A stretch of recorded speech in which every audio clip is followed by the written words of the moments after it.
Assalamualaikum warahmatullahi wabarakatuh. Baik pemirsa, selamat datang kembali, selamat berjumpa kembali bersama kami di channel STV Cermin Kaum Santri. Baik, di pertemuan kita sore hari ini kita bersama Ustadz Ahmad Zahri, SPD, MPD, yang mana beliau merupakan dosen STKIP dan Ma'had Ali Darussalam dengan tema kajian fikih tentang Idul Fitri dan ibadah di bulan Ramadan. Baik Ustadz, langsung saja penjelasan mengenai tema kajian fikih tentang Idul Fitri dan ibadah di bulan Ramadan. Terima kasih. Assalamualaikum warahmatullahi wabarakatuh.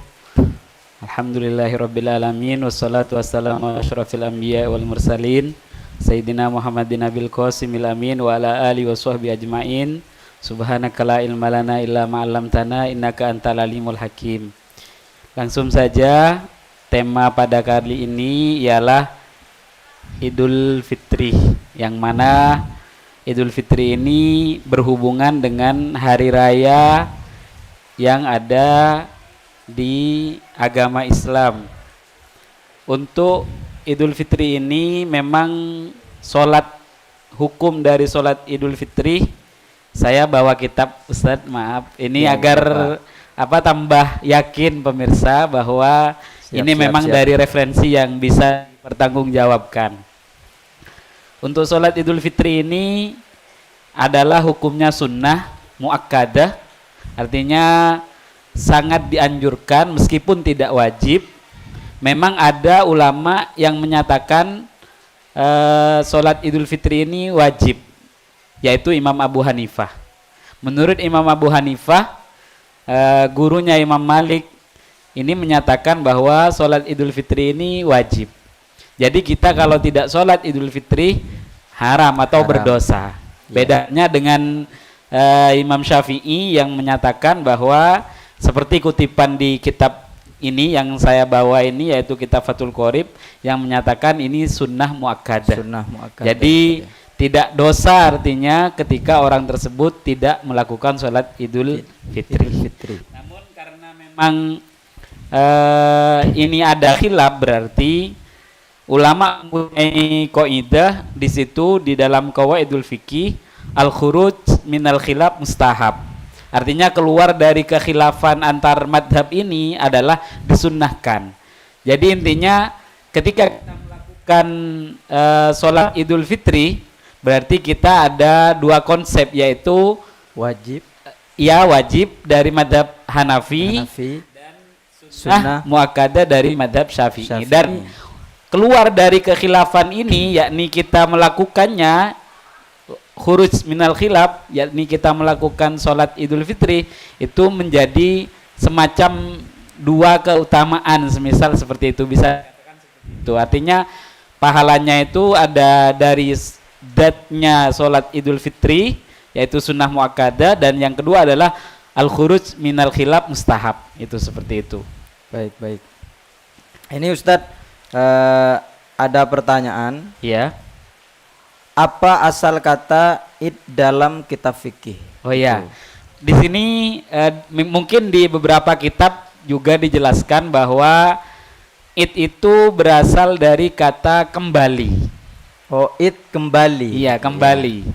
Karena kalau tidak salah dalam kata dasarnya itu adalah ada yaudu audan, yang mana ada transformasi iklal kalau kita belajar sorof di situ menjadi id. Ada beberapa alasan ulama kenapa waw itu diganti alif, itu dijelaskan di kitabnya Syekh Ibrahim Al-Bajuri. Namun makna dari id ini adalah berarti kembali. Maksud dari kembali itu adalah karena setiap tahun ada Idul Fitri. Setiap tahun itu berulang-ulang maksudnya. Sehingga dinamakan kembali. Iya. Artinya hari raya itu ada lagi tahun 2026 sekarang kan 2027 nanti ada lagi, seperti itu. Oke. Ada pendapat atau ungkapan dari ulama yang mengatakan bahwa kenapa dinamakan Id atau hari raya, karena Allah Subhanahu wa taala mengembalikan terhadap hamba-hambanya itu dengan kebaikan dan kebahagiaan. Artinya karena sudah melakukan ibadah puasa di bulan Ramadan, itu nanti ada kebaikan, banyak kebaikan yang mana disebutkan dalam kitab itu bahwa kebaikan 1 kali di bulan Ramadan itu sama dengan kebaikan 1000 kali di luar bulan Ramadan. Dan itu yang hasanat, artinya bukan kewajiban. Kalau kewajiban menurut beberapa ulama mengatakan bahwa satu fardu dilipat gandakan menjadi 70 pahalanya di luar bulan Ramadan. Jadi ada dua penafsiran ya, yaitu itu karena kembali setiap tahun. Iya, kedua karena Allah Subhanahu wa taala mengembalikan hamba-hambanya itu dengan kebaikan dan kebahagiaan khusus, yaitu pengampunan dosa. Itu menurut pendapatnya Syekh Ibrahim Al-Bajuri, diampunkan dosanya orang tersebut ketika hari raya karena sudah melakukan ibadah puasa 30 hari. Ada juga komentar dari ulama yang menyatakan bahwa laisal id liman labisal jadid. Hari raya itu bukan bagi orang yang bajunya baru, bukan. Namun innamal id liman ta'atuhu tazid. Sesungguhnya hari raya itu adalah taatnya itu yang bertambah.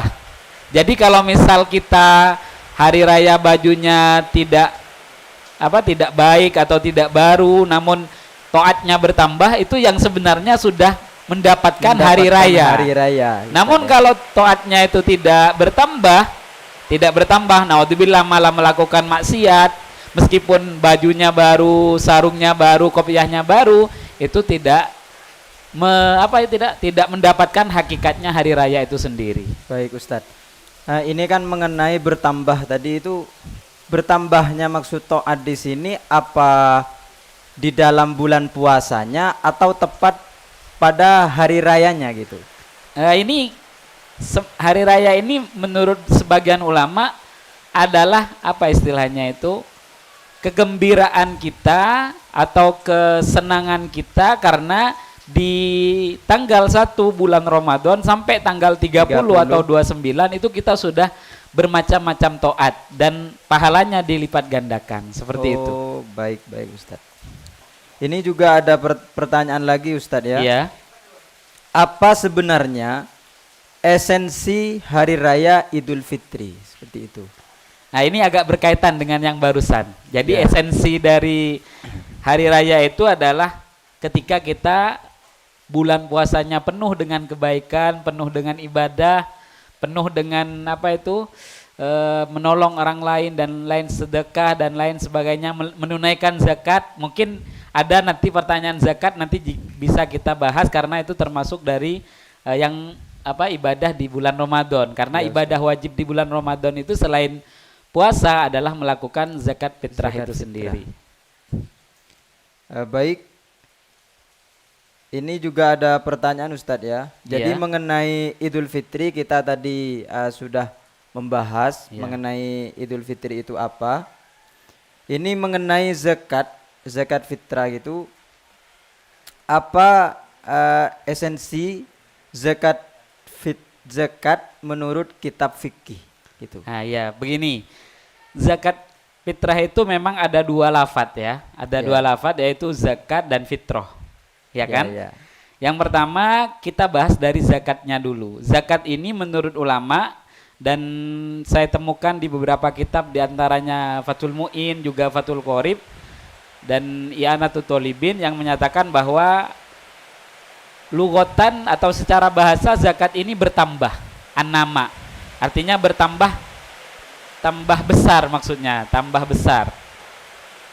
Ini menurut bahasa, karena zakat ini ketika orang tersebut melakukan puasa dan istilahnya itu dia melakukan zakat fitrah, maka orang tersebut ibadahnya itu menurut ulama zakat ini seperti penambalnya kekurangan yang ada di puasa.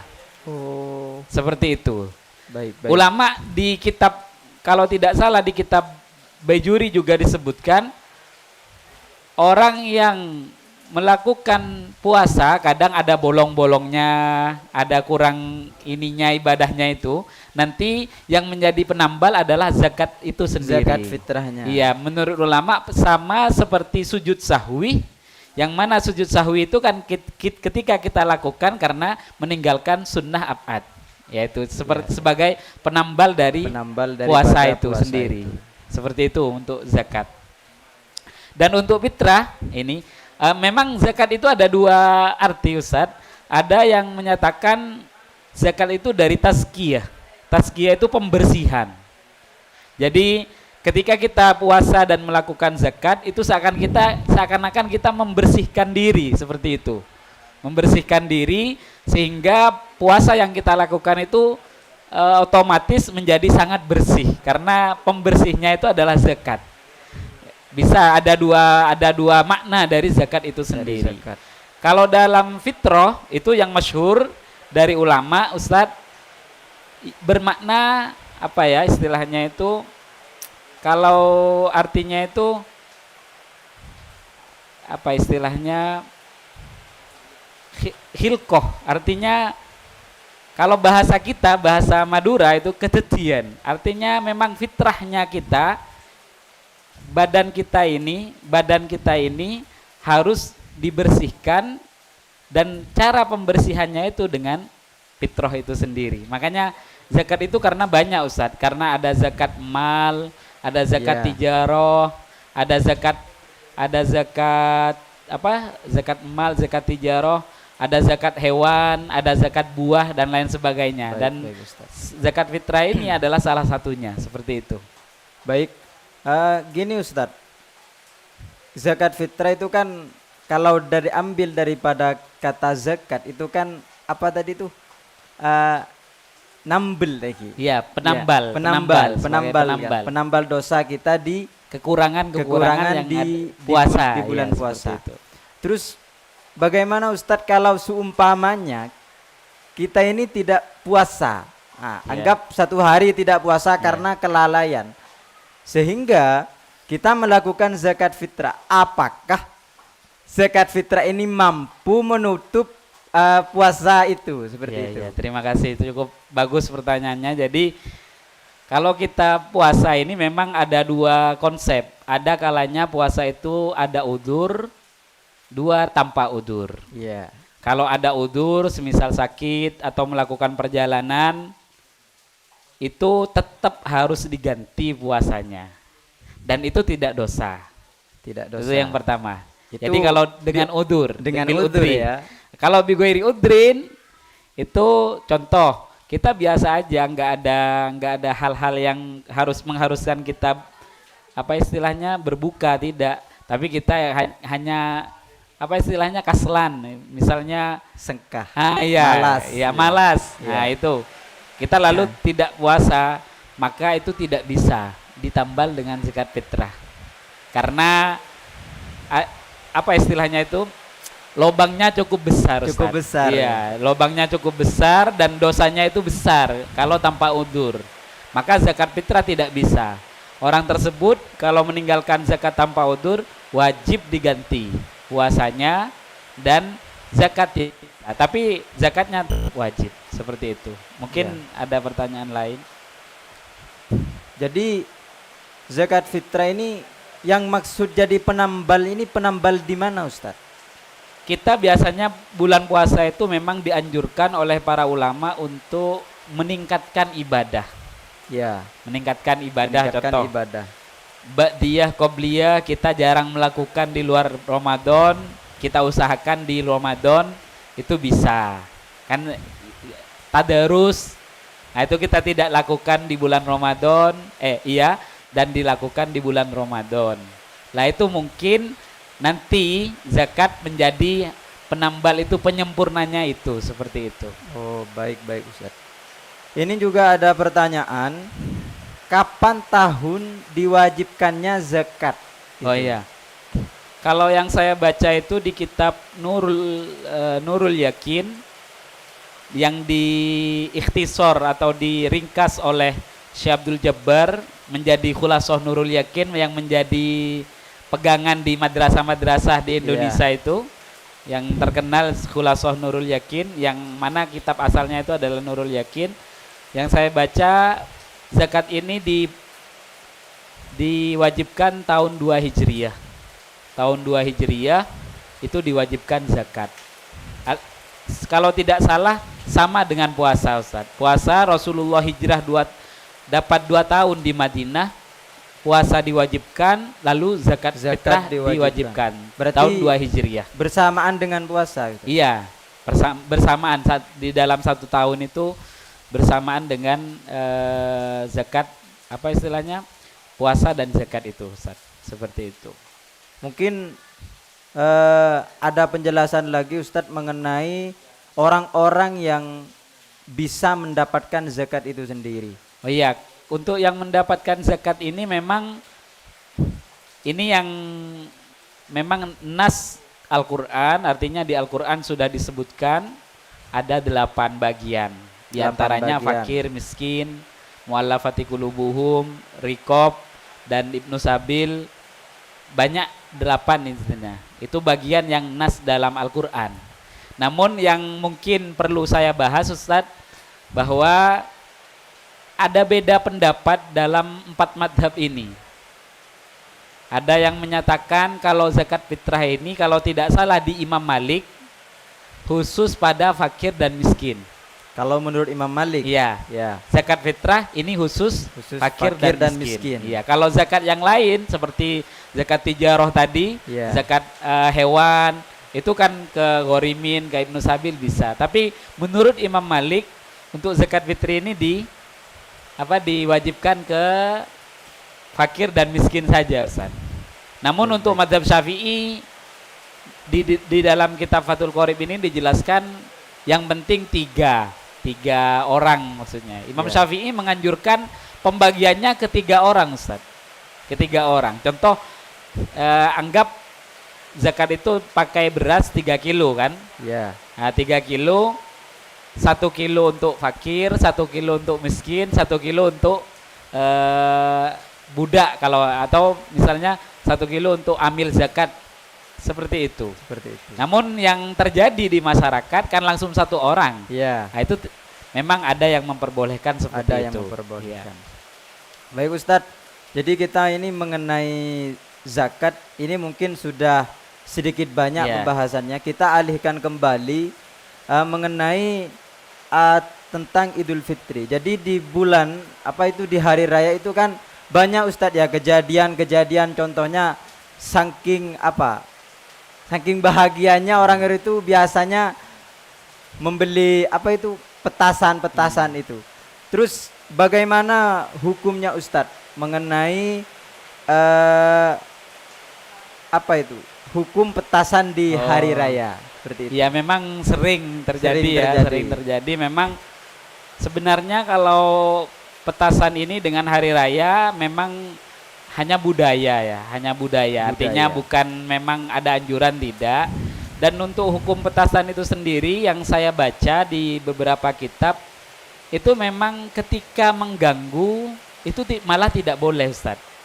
Tidak boleh di sini hukumnya haram ketika orang merasa tersakiti. Iya kan biasanya kaget, detak jantung detak jantung, apalagi yang punya penyakit jantung. Itu kan bahaya. Jadi kalau selama petasan itu tidak mengagetkan, tidak menyakitkan orang lain, maka boleh saja. Boleh saja dan tidak berbahaya, Ustadz. Karena kadang meskipun tidak menyakitkan ke orang lain, itu nanti bisa kena ke tangan. Berbahaya dampaknya. Ini jadi tidak boleh nanti. Berarti ada tafsilan, tergantung tafsilan. Benar. Baik Ustadz. Terus kalau mengenai petasan kan ini hukumnya tafsil ya Ustadz ya. Kalau seperti takbir keliling itu Ustadz, kan biasanya masyarakat itu ketika malam hari raya itu biasanya takbir keliling di situ. Itu bagaimana hukumnya? Ya begini, memang dalam hari raya itu ada 2 Ustadz. Ada takbir untuk takbir ini memang ada takbir di Idul Fitri juga takbir di Idul Adha kan, seperti itu. Untuk takbir di Idul Adha memang agak panjang, artinya harinya agak panjang sampai hari tasyrik, namun dilakukan setelah sholat. Ya. Dan untuk Idul Fitri ini memang yang saya temukan di kitab hanya khusus di malam dan siangnya saja. Dan untuk takbir keliling ini memang saya tidak menemukan ibarat yang persis Ustadz, namun pembahasan dari ahli Bahasul Masail itu ketika takbir itu kadang kan mengganggu jalan, ya kan, menimbulkan kemacetan. Ya. Dan juga nanti hukum asalnya memang Ustadz, hukum asalnya takbir keliling ini boleh Saja. boleh saja. Ya. Artinya kita takbiran di jalan, malah di kitab itu dijelaskan Ustadz sampai di pasar-pasar kita sunnah untuk takbiran. Sunnah untuk takbiran. Artinya sebagai syiar di hari raya itu. Namun yang terjadi di masyarakat kadang mengganggu orang lain. Seperti contoh membuat kemacetan, ya kan? Kan kadang orang tersebut Ustadz bukan hanya ingin takbir keliling, ada punya perlu silaturahim, ya kan? Silaturahim ingin, dan itu yang menjadi nanti ketidakbolehannya. Jadi kalau ditanya bagaimana hukum takbir keliling, hukum asalnya memang dianjurkan Ustadz, selama tidak mengganggu masyarakat. Berarti semisal pakai motor, bunyi-bunyi keras itu tidak diperbolehkan. Ya, tidak diperkenankan. Intinya sama dengan petasan itu tadi Ustadz, ya. Jangan sampai mengganggu masyarakat. Iya, benar. Terus Ustadz, kalau di bulan di malam hari raya itu biasanya kita kan silaturahmi itu. Terus bagaimana hukum silaturahmi itu sendiri di bulan raya, di hari raya. Dan apa yang dimaksud silaturahmi di hari raya tersebut? Gitu. Silaturahim ini memang sebenarnya bukan hanya di hari raya Ustadz, namun yang budaya kita itu kebanyakan di hari raya orang melakukan silaturahim. Namun yang perlu saya luruskan, memang menurut ulama ada namanya silaturahim, ada namanya mukafi. Mukafi itu sudah bersambung, sudah saling kirim apa istilahnya itu sedekah, itu esensinya bukan silaturahim, hanya mukafi, saling membalas. Yang dimaksud silaturahim ini Ustadz, kerabat yang memang tidak pernah kita lakukan istilahnya kunjungan atau memberikan hadiah dan lain sebagainya, lalu kita memberikan hadiah dan berkunjung, itu dinamakan itu silaturahim secara hakikat. Yang sebenarnya yang sebenarnya al-wasil itu. Laisal wasil bil mukafi, menurut ulama seperti itu. Mukafi ini tidak dinamakan silaturahim secara hakikat, karena yang dimaksud silaturahim adalah kerabat yang tidak ditemukan, pas tahu kabar-kabarnya bahwa itu kerabat kita, lalu kita main ke situ, gimana kabarnya, atau Ustadz, naudzubillah, melakukan pertengkaran contoh, dan kita melakukan kebaikan seperti itu. Baik Ustadz, jadi terus mengenai silaturahmi ini harus dengan kerabat atau dengan saudara Ustadz. Jadi sebelum itu kita harus memperjelas terlebih dahulu ya. Apa perbedaan kerabat dan saudara seperti itu? Begini, memang ini berkaitan dengan istilahnya hukum juga. Di sana dijelaskan bahwa ada mahram, ada ghairu mahram, kan seperti itu. Yang mahram ini yang kita tidak boleh dinikahi dan wudhu kita tidak batal. Semisal saudara, atau keponakan, atau kakek nenek. Itu memang untuk kadarnya Ustadz sama-sama kita dianjurkan. Semisal sudah pindah rumah dan lain sebagainya. Artinya tetap kita dinamakan tadi itu hakikatnya memang bukan silaturahim kalau baik-baik saja keadaan tersebut. Namun ya kita dianjurkan main ke situ atau berkunjung ke situ, ke tempat-tempat yang memang kedekatan kita itu terdekat Ustadz. Terdekat itu seperti mahram itu tadi. Ya. Lah yang agak jauh itu yang bukan mahram, sepupu, Ustaz. Sepupu dan sudah 2 pupu, 3 pupu itu masih kerabat namun bukan mahram. Ya. Apakah kita harus? Iya, memang kita dianjurkan untuk berkunjung juga, main juga, melakukan Masih hubungan. dianjurkan Iya, juga, Ustaz. iya. Terus Namun ini yang perlu kita tegaskan, memang kan ada nanti hukum salam-salaman, ya. ya kan? Bersalim gitu, Ustaz kan? Ini memang yang ada, yang saya temukan di kitab fikih ini, kalau menurut ulama yang muktamad itu hanya pada orang yang sejenis dan mahram. Dan mahram. Tidak boleh kita Tidak ke boleh sepupu, kalau misalnya perempuan kita salim-salim, itu sebenarnya dalam Islam tidak boleh. Islam tidak menganjurkan itu. Berarti yang menjadi titik dianjurkan di situ harus berupa kerabat ya Ustadz ya. Mahram. Iya, yang Kerabat untuk mahram. salaman. Ya, untuk Ya, salaman. dan sesama jenis, perempuan-perempuan, laki-laki dan laki-laki. Cuman di era yang serba modern seperti sekarang ini Ustadz ya. Iya. Kalau di hari raya itu banyak anak-anak muda ya, contohnya seperti golongan Gen Z Iya. itu datang ke rumah para cewek-cewek gitu. Kalau ditanya mau silaturahmi gitu, itu gimana menurut pandangan Ustadz sendiri gitu? Menurut saya itu tidak dibenarkan. Tidak dibenarkan. Karena memang itu labelnya saja silaturahim, namun hakikatnya itu nanti bukan. ada Iya, ada udang di balik batu. Iya, betul, Iya, betul, iya. Ustaz. Mungkin di pertanyaan lain, Ustaz. Baik, lanjut di pertanyaan yang selanjutnya ya Ustadz ya. Di hari raya itu biasanya kan orang-orang kalau tidak bisa silaturahim, biasanya itu kan ziarah kubur gitu. Itu bagaimana hukumnya Ustadz?